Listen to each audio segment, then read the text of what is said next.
نحمده ونصلي على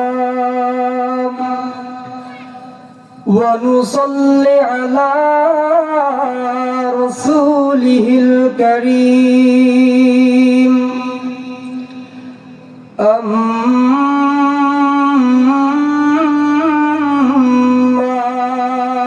بعد فقد قال الله تعالى في كلامه المجيد والفرقانه الحميد সবাই আমার সাথে পড়ি আউযু বিল্লাহি মিনাশ শাইতানির রাজিম আর একটু মুহাব্বতের সাথে পড়ি বিসমিল্লাহির রাহমানির রাহিম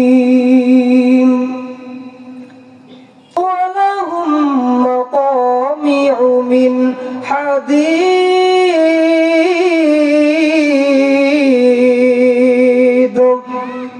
আল্লাহ রাব্বুল আলামিন ডাকটা বলবেন, ও জাহান্নামীরা, তোমাদেরকে সময় দিয়েছিলাম, যথেষ্ট পরিমাণ সময় তোমাদেরকে আমি আল্লাহ দিয়েছিলাম।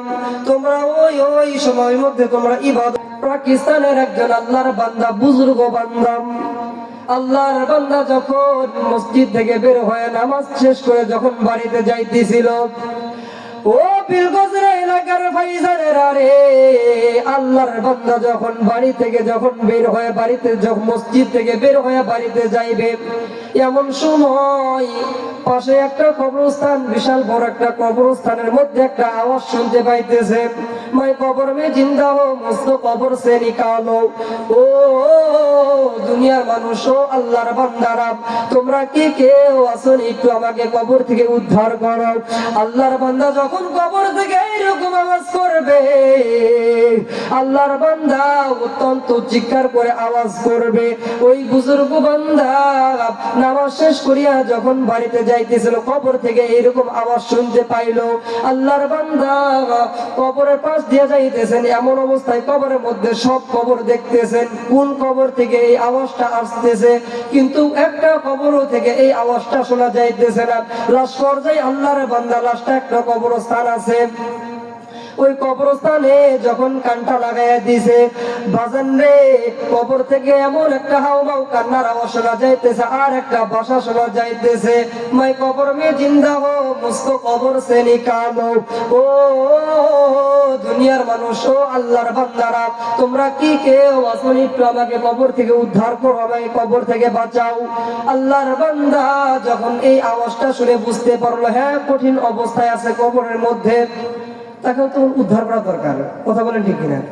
যদি আপনাদের এই যে বীরগঞ্জের কবরস্থানে আব্দুল আজিজকে কবর করা হইলো, কিন্তু ওনার কবর থেকে আওয়াজ আসতেছে, দেখো আমি দুনিয়ার মধ্যে কবরের মধ্যে এখনো জীবিত, আমাকে বের করা হোক।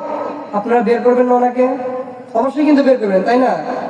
মুসলমান আল্লাহর গোলাম, সমস্ত এলাকার মানুষদেরকে আল্লাহর বান্দা ডাক দেয়া বলল, ও দুনিয়ার মানুষ, আমি একটা কবর থেকে একটা আওয়াজ শুনতে পাইছি, তোমরা কি শুনছনি? আল্লাহর বান্দা ডাক দেয়া বলতেছেন, দুনিয়ার মানুষ, আমরা কোনো আওয়াজ শুনতে পাই নাই। হুজুর ডাক দেয়া বলতেছেন, আমি একটা আওয়াজ শুনতে পাইলাম, কবর থেকে শোনা গেল, मैं कब्र में जिंदा हो, मुझको कब्र से निकालो। আমি এখনো কবরের মধ্যে জীবিত, আমাকে কবর থেকে উঠানো হোক। আল্লাহর বান্দার এই আওয়াজটা শোনার পর সকল এলাকার মানুষ বুদ্ধি পরামর্শ করলো, যেহেতু উনি কবরের মধ্যে জীবিত, তাহলে ওনাকে বের করা হোক। সমস্ত এলাকার মানুষ যখন মত দিল কবর থেকে যখন তাকে উদ্ধার করবে, ও বীরগঞ্জ এলাকার বাবাজিরা রে, আল্লাহর বান্দাকে যখন কবর থেকে উদ্ধার করবে, কবর থেকে উদ্ধার করার সময় যখন কবরে এক পাশটা যখন উঠাইছে, একটা মানুষকে যখন বের করা হবে কবর থেকে, কবর এক সাইড থেকে ঢাকনা তোলা হবে। কথা বলেন ঠিক কিনা? যখন আল্লাহর বান্দার যখন লাশটা যখন কবর থেকে উদ্ধার করা হলো, আল্লাহর বান্দা তখন এক পর্যায়ে লুকিয়ে থাকে। সমস্ত এলাকার মানুষ ডাক দিয়ে বলতেছেন, ও আল্লাহর বান্দা, তোমাকে আমরা দেখবো, তুমি তোমার এখন কবরের মধ্যে কি অবস্থা, কি হালত। আল্লাহর বান্দা ডাক দিয়ে বলতেছেন, এলাকার মানুষ, তোমরা আমাকে দেখতে পারবা না, তোমরা আমাকে দেখতে পারবা না। এলাকার মানুষ আশ্চর্য হয়ে বলতেছেন, ও আল্লাহর বান্দা, তোমাকে আমরা কেন দেখতে পারবো না? আল্লাহর বান্দা রাখতে বলতেছেন, এলাকার মানুষ, আমার কবরের মধ্যে কঠিন অবস্থা হয়ে গেছে।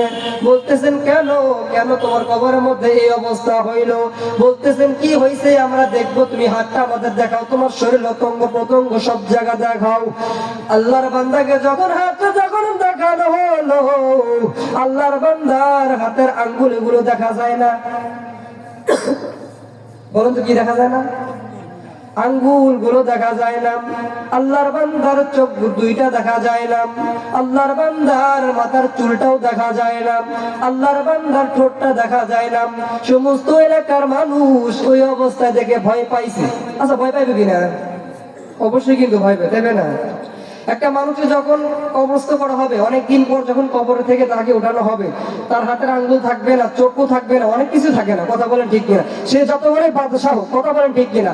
বাদশাহ জুরমে মারা দর গুজার মাগুনাগারি মে তুয়া উমর জেগা তুনে পোকা রিয়ো মাবুদ করদাইম বাদশাহ বে আন্দাজা বে হাদ করদাইম। একটু মারহাবা বলেন। বড় বড় কবিরা বলতেছেন, বাদশাহ জুরমে মারা দর গুজার। দুনিয়ার মধ্যে তুমি যত বড়ই বাদশাহ হও না কেন, তোমার বাদশাগিরি চিরকাল থাকবে না। কথা বলেন ঠিক কিনা? মুসলমান আল্লাহর গোলাম, আল্লাহর বান্দাকে অনেক মানুষ দেখিয়া ভয় পায় তো কবর থেকে দূর হয়ে গেল। আল্লাহর বান্দা রাখতে বলতেছিল, কেন মানুষ, আমি বলছিলাম তোমরা আমাকে দেখে ভয় পাইবা। ও আমার প্রান্তীয় এলাকার মানুষ, একবার আমাকে একটু হেল্প করো, আমাকে কবর থেকে উদ্ধার করে নিয়ে যাও বাড়িতে। আল্লাহর বান্দাকে যখন কবর থেকে যখন উদ্ধার করা হলো, আল্লাহর বান্দা একটা দৌড় দিয়া বাড়িতে চলে গেল। বাজান, বাড়িতে চলে যাওয়ার পর ঘরের দরজা আটকে দিয়েছে। বাজান, আচ্ছা বলেন তো, ঘরের দরজা থাকে কিনা? আল্লাহর বান্দা বাড়িতে এসে ঘরের দরজা আটকে দিয়েছে। বলতেছেন, এলাকার মানুষ, তোমাদের সাথে আমি আর দেখা করবো না, তোমরা আমাকে দেখে ভয় পাইতেছো। এলাকার মুরব্বীরা ডাক দেয়, বলতেছেন, হে আল্লাহর বান্দা, তোমার এই অবস্থা আমাদের তো জানতে হবে, কবরের মধ্যে তোমার এই অবস্থা কেন হইল? মানুষ জানবে কিনা? মুসলমান আল্লাহর গোলাম, আল্লাহর বান্দাকে যখন প্রশ্ন করা হলো, ও আল্লাহর বান্দা, হাতের নখগুলো কোথায় গেল? আল্লাহর বান্দা রাখতে বলতেছেন, এলাকার মানুষ, আমার হাতের অঙ্গুলগুলো সব তুলে নেওয়া হয়েছে কবরের মধ্যে পেলাস দিয়া। আবার ডাকটা বলতেছেন, ও আল্লাহর বান্দা, তোমার চোখের ভুরুটা কোথায় গেল? তোমার চোখের ভুরুটা কোথায় গেল? তোমার ঠোঁটটা কোথায় গেল? তোমার মাথার চুলটা কোথায় গেল? আল্লাহর বান্দা রাখতে বলতেছেন, এলাকার মানুষ, আমি দুনিয়ার মধ্যে চুল কাটতাম ফ্যাশন করে। বাজান, এরকম কাটে কিনা? আল্লাহর নবী আলাইহিস সালাম বলেন, আলা ঈমান লিমান লা মুহাব্বাত লাহু, যদি আমি রাসূলের মুহাব্বত একটা কাজ করো, মান নাসিয়া সালাতা আলাইয়া খাতিয়া তরিকুল জান্নাহ, আমি রাসূল তোমাকে জান্নাতে নিয়ে যাব। সুবহানাল্লাহ বলেন। আর যদি তুমি আমার অনুসরণ না করো, অনুকরণ না করো, তাহলে আমি তোমাকে শাফাত করতে পারবো না। মুসলমান আল্লাহর গোলাম,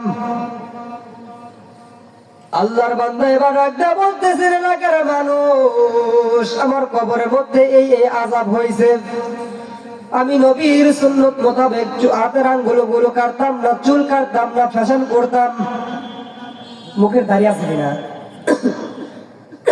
মুখের দাড়ি রাখতাম না, দাড়ি ফ্যাশন করতাম, কাটতাম।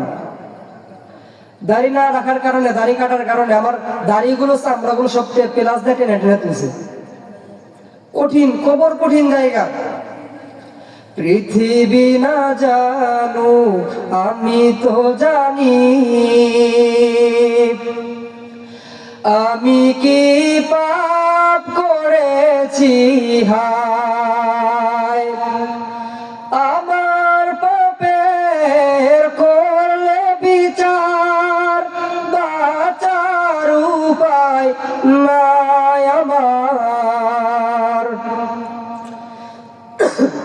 দয়াময় তুমি মাফ করো আমায়, মাফ করো আমায়। আল্লাহ রসুলের মহাব্বত, আল্লাহর অনুকরণ যদি আমরা না করতে পারি, আমাদেরকে আর ওই কি আমাদের জিনজা আল্লাহর কাছে ক্ষমা লাভ হইব? আল্লাহর নবী আলাইহিস সালাতু ওয়াস সালাম এটাও বলেছেন, কুল্লু দুআই মাহজুবুন হাত্তা ইউসাল্লা আলান নাবিয়্যা।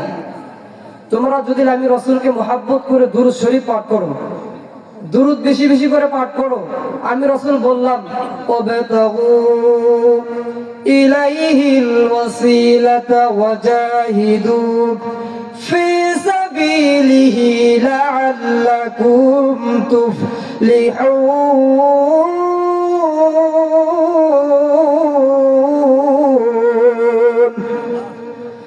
মুসলমান আল্লাহর গোলাম, আল্লাহ রাব্বুল আলামিন ডাকতে বলতেছেন, ও পৃথিবীর মানুষ, তোমরা যদি আমার রাসূলকে, আমার হাবিবুল্লাহকে তোমরা যদি ভালোবেসে দরুদে ইব্রাহিম বেশি বেশি পাঠ করো, আমি আল্লাহ রাব্বুল আলামিন বলে দিলাম, আমি আল্লাহ রাব্বুল আলামিন ওয়াদা দিয়ে দিলাম, আমি আল্লাহ রাব্বুল আলামিন আমার হাবিবুল্লাহর সাথে তোমার হাতটা ধরিয়া ওয়াসিলা নামক একটা জান্নাত দিয়ে দিব। সবে যাবি ভাই জান্নাতে নবীজির সাথে, জান্নাত লইয়া চলো সোনার মদিনায়। মদিনার ওই হযরত ওয়ালা, সে তো বড় কামলিওয়ালা, নাজাত পাবি সেই তো বটে, দরস পড়িছে জান্নাত লইয়া চলো সোনার মদিনা। একটু মারহাবা বলেন।